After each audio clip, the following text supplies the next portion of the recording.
Hello, I'm CJ Parker with Case IH, here to talk to you today about speed source selection with the Pro 700. So for planter speed source, on this example, we're running generic tractor software. So to select what your speed source is going to be on generic tractor software, you go to Diagnostics and you can see speed priority. Right now it is set on tractor planter.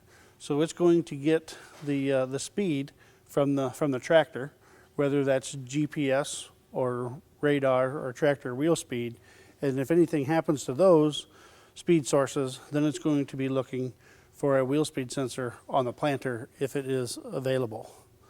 The other option, if a wheel speed sensor is installed on your planter, would be planter tractor.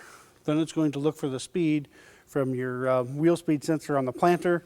Something happens with your wheel speed sensor, then it's going to be looking for that speed source from the tractor.